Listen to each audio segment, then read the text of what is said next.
Hey everyone, this is Pragmatic PT, and today I want to talk to you about ACL surgery.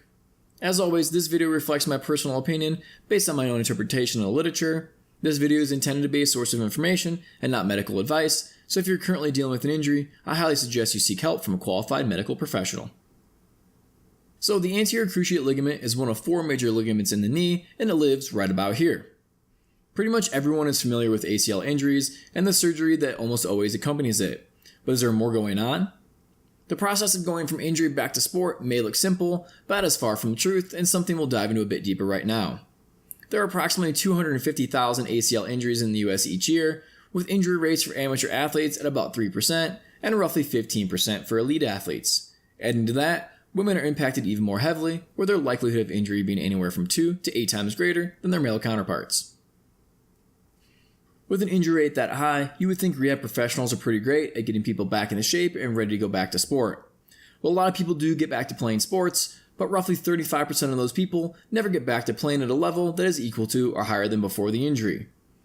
Now you're probably thinking that statistic doesn't sound super amazing, and you'd unfortunately be right. But things don't get better from here. Graft failure rates have been reported in the range of 3 to 25%, depending on population studied, with one study noting a tear rate of 15% on average for either the same or the opposite knee within 5 years of the original injury. So only 1/3 of individuals will get back to playing sport at the same or higher level as compared to before the injury, and on average 15% of people will have another ACL tear within 5 years.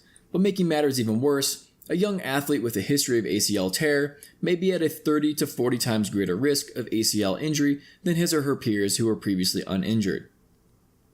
Now at this point, it isn't looking amazing for ACL reconstruction and rehab, but we're not done yet. When trying to release an athlete back to competitive sport, there will be in the rehab world referred to as return to sport or return to play testing.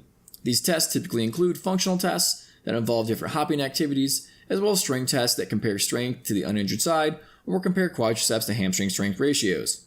All these tests have been around for a long time, the profession as a whole isn't great at actually utilizing them. And in complete fairness to the profession, no one test has been shown to be the magical answer with regards to stopping re-injury. With that said, these tests are something and should at least be strongly considered by anyone treating patients with this injury. In one study of young athletes, only 13.9% passed both the functional testing and strength testing prior to release back to sport. I think it's reasonable to consider this low pass rate for both types of testing as at least being partially responsible for the high rate of re-injury, especially for young athletes going back to more risky activities such as sports that require cutting, pivoting, and jumping.